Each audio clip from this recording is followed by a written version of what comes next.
Kenapa saya katakan air yang paling sakti di dunia? Pohonnya tinggi, tidak ada pompanya, airnya bisa naik. Betul atau tidak kira-kira?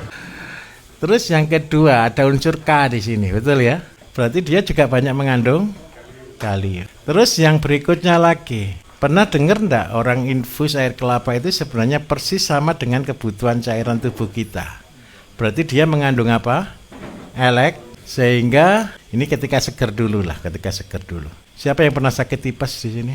Obatnya tipes itu air kelapa. Minum aja air kelapa 1 buah setiap hari, 1, 2, 3 sembuh. Bebas air kelapa. Nggak ada hubungannya itu. Nggak ada hubungannya. Kenapa air kelapa itu betul-betul saya katakan sakti, Bapak Ibu? Pernah ada anak kecil yang masuk ke rumah sakit, kalau yang sudah baru-baru ini yang kena sakit tipes dan sebagainya, ada mungkin anak, cucu atau ponakan, obatnya dikasih laktobi biasanya. Itu bakteri baik. Sakit perut, sakit tipes, sakit-sakit yang disebabkan karena bakteri, sakit-sakit yang disebabkan karena mikroba, itu berarti flora dalam perut kita tidak baik. Caranya bagaimana? Ketika diberi air kelapa, maka bakteri baik akan berkembang, bakteri jahat akan dibuang. Contoh kalau tipes, Salmonella typhosa ketika terkena dengan air kelapa ini, maka bakteri jahat akan dibuang. Nggak usah diobati apa-apa, sembuh sendiri. Keracunan, biasanya Bapak Ibu kan pasti dari kambing juga toh. Penyakit kambing yang paling membunuh apa Bapak Ibu? Kembung, obati kembung pertama itu air kelapa sama minyak kelapa. Itu sudah obat terhebat. Untuk apa? Membuang gas, membuang racun, dan membuang bakteri jahat. Air kelapa itu adalah air yang luar biasa. Kalau Bapak setiap hari dapat 5.000, ingat ya konsepnya ya. Semua limbah lebih mahal daripada produknya. Itu hukum. Kelapa itu limbahnya sabut, batok, ampas. Kalau seandainya diolah untuk minyak, seandainya untuk dikopra berarti cuma dikeringkan, dan air kelapa. Semua pengolah, minta maaf, semua pengolah kopra cuma dipecah dan dibuang. Ya, kemarin nata de coco lah paling banyak digunakan, tapi banyak nata de coco yang diprotes karena selalu pakai TSP, Pak. Harus, kalau tidak ada TSP tidak jadi, supaya dia bisa jadi jelly, kadang pakai set. Jangan, enggak. Sekarang begini, saya kan ajarkan bagaimana mengolah air kelapa itu bisa jadi berharga. Kalau Bapak olah nih air kelapa, kemudian ada kokopit, tahu ya? Kokopit tahu? Kokopit ini kan berarti serbuknya, betul? Ya, pepesnya. Itu kan tidak laku Bapak Ibu. Itu di mana-mana pabrik pengolahan sabut kelapa yang diambil cuma serat fibernya. Kokopitnya cuma dibuang, ataupun seandainya dijual harganya murah sekali. Kokopit ini kan mengandung K ditambah dengan air kelapa, masukkan aja dalam 1 drum, keluarnya sudah KCl. Tinggal tambah garam. Sudah selesai. Bagaimana caranya? Tampung di bak, lupakan. Karena waktunya kurang lebih sekitar 2 bulan. Yang dihasilkan 2. Yang dihasilkan kokopit yang mengandung K tinggi dan KCl yang bentuk cair. Kondisi terbuka. Aplikasinya bagaimana kalau seandainya kita buat KCl yang padat, dosis pertanaman itu kalau untuk horti itu rata-rata sekitar 5 gram. Horti ya, cabai, terong, tomat dan sebagainya itu cuma 5 gram. Kalau yang cair dosisnya 50 mili per 15 liter. Ini disemprotkan di tanaman. Seandainya Bapak tidak mau buat ini Pak, saya sudah terlalu banyak buat KCl. Sekarang saya mau buat untuk ngolah yang lainnya. Air kelapa itu adalah, tadi saya katakan karena dia adalah air terhebat di dunia Bapak Ibu. Ketika dibiarkan lama, dia akan menjadi cuka. Betul atau tidak? Cuka itu warnanya apa? Keruh putih, betul ya? Rasanya asam. Di cuka ini dia berfungsi sebagai pengawet. Kalau seandainya ini dipakai untuk herbisida, kira-kira laris enggak Bapak jualan herbisida Pak? Coba dulu saja, dipakai sendiri saja, betul ya? Kenapa saya tawarkan herbisida? Karena Bapak punya pohon mangga. Daunnya banyak atau sedikit Pak? Banyak.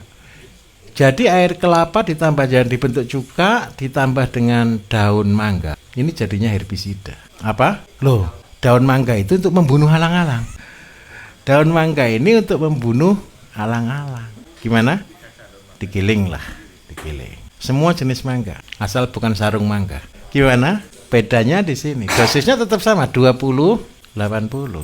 Aplikasinya, kalau untuk pupuk itu 50 mili, kalau untuk herbisida 250 mili, 1/4 liter per 15 liter. Hasilnya apa? Akan terbakar Bapak Ibu. Terus yang berikutnya, seandainya Bapak mau buat obat ternak dan sebagainya kan terlalu sedikit Bapak ya. Nah karena jumlahnya banyak 5.000, saran saya Pak, jadikan ini. Jadikan kayak ZPT dari bahan daun mangga, dan yang satu jadikan KCL dari bahan kuteja, kunyit temulawak jahe. Oh sebentar, kepiting belum, sabar. Ini masih belum kepiting dulu, belum kerajungan dulu. Saya sampai di sini dulu, oke ya. Jadi ada 2 produk yang Bapak buat. Dan ini bisa dalam bentuk masak. Karena apa Bapak Ibu? Percaya enggak dipercaya sudah. Herbisida itu paling disenangi petani. Dan ini langsung bisa membakar. Seandainya pupuk, gunakan sebagai pupuk KCL, bahan utamanya adalah kokopit. Sekarang kalau Bapak punya rajungan. Rajungan itu kulitnya kalau dibakar warnanya apa Pak? Karena rajungan itu berarti banyak mengandung kalsium. Kelapa tadi kalium. Kalau ini ngandung kalsium. Itu kalau untuk ternak, untuk apa kira-kira? Ada ternak ayam, Pak, ayam saya itu hobinya makan telurnya ayamnya, gitu toh? Ada enggak? Itu karena kekurangan kalsium. Kalau Bapak punya rajungan digiling. Kalau rajungan aja cuman digiling, diberikan kecampuran pakan, itu mengambil kalsium. Tapi ada efek bonusnya, membuat telur menjadi merah. Terus seandainya rajungannya jumlahnya banyak atau sedikit Pak? 1 ton sehari, ya ngambil ini, betul. Kalau ini dijual ke bebek, dijadikan sebagai kalsium dan memerahkan cangkang, menyerahkan kuning telur. Kalau ini tanpa air kelapa. Tetapi seandainya Bapak punya rajungan ditambah dengan kokopit, ditambah dengan air kelapa, ini munculnya betul-betul murni KCL. Fungsi utama dari kalsium adalah membuat tanam buah tidak gampang rontok. Fungsi dari kalium sendiri memperkokoh tanaman, warnanya jadi hijau biru, ketahanan penyakit, kemudian batang jadi kokoh, daun jadi tebal. Bapak Ibu minta maaf, bisnis yang paling untung kayak contoh ini sudah ada semua, Bapak tinggal jalan. Seandainya modal, saya cari modal sekarang. Bapak beli tandon putih itu loh Pak, tahu ya, tandon putih itu kan 1 jutaan ya. Sudah, berarti 1 liter berapa modalnya untuk tandon? 1.000. Kelapa gratis, tinggal masukkan. Semua gratis, tinggal dimasukkan. Anggap aja berarti modal 1 juta. Sehari modal 1 juta deh. Yang lainnya belum bisa dipakai yang lain dulu, enggak apa-apa. Buat ini, simpan. Karena waktunya lama aja. Gimana? Iya, satu-satu saja tiap hari. Nabungnya seandainya invest 1 juta tiap hari. Seperti itu. Ada. Tenang saja, ada. Bapak Ibu, gini loh. Kalau kenapa saya sarankan pakai tandon, ini efektif. Bumi langit hasilnya. Bapak jual KCL paling murah 20.000. Bisnis apa sih yang jual dari 1.000 modal 2.000 dijadikan 20 juta? Enaknya lagi kan 1, nggak usah proses. Betul atau betul kira-kira? Di sini hebatnya orang yang berpengetahuan dengan tidak. Apakah ditambah lain-lain? Nggak perlu sudah. Kalau seandainya Pak, kalau saya pakai ini terlalu besar, ya buat kolam saja. Kolam, bak, semen gitu, masukkan di situ. Tapi kalau semen biasanya dia kalah karena dia asam. Dia akan terkelupas, rontok. Kalau tidak bisa gitu pakai terpal. Tapi terpal disenangi tikus, pasti bocor. Sudah kalau baik ini saja. Tinggal nari rezekinya.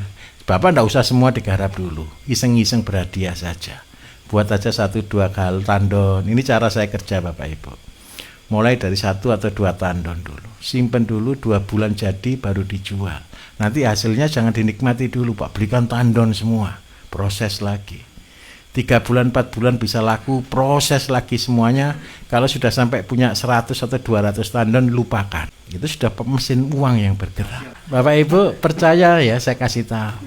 Ketika saya membuat semua proyek-proyek saya, yang saya korbankan kamar. Jadi kamar saya itu isinya barang-barang tidak berharga seperti ini. Gimana Pak? Bukan kamar orang kaya. Nah, gini. Saya minta maaf ya, saya buat hitungan. Seandainya rumah harga 1 M. Seandainya rumah harga 1. Kita simpen produksi seperti ini ya, ZPT, insek fungi dan sebagainya sesuai bahan dan daerah masing-masing. Seandainya setiap rumah anggap aja bisa isi 100 ton, kalau harga 20.000 ketemu berapa? 2 M kan? Sudah kembali enggak modalnya? Itulah cara terpaksa jadi kaya. Iya. Jadi Bapak saya minta tolong coba dulu 1-2 ribu liter.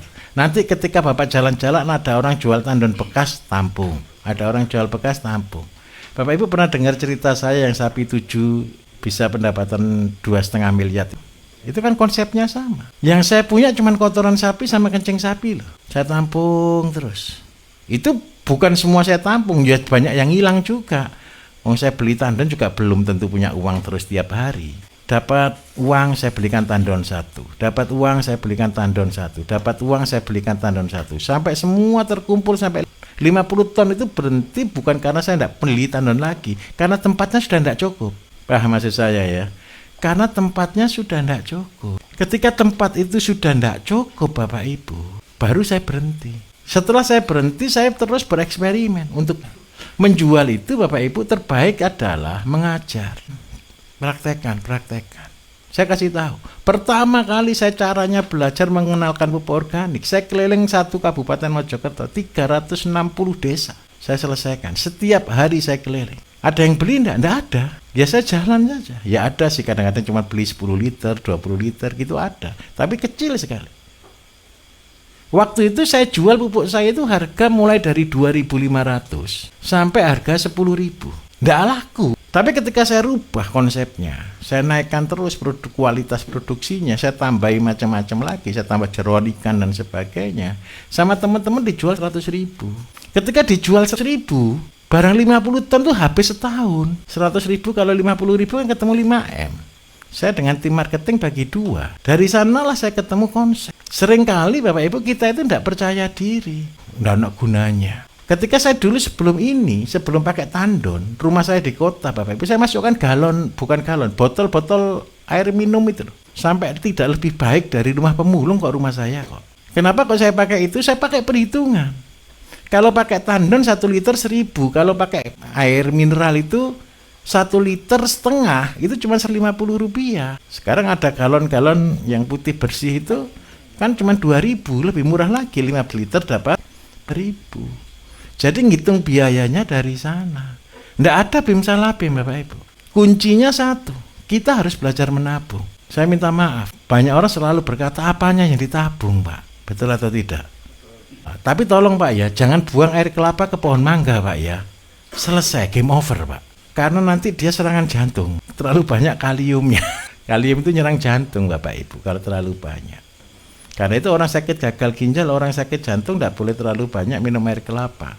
Bunuh diri paling enak kalau orang sakit gagal ginjal itu minum air kelapa. Habis minum air kelapa, kreatin langsung langsung selesai.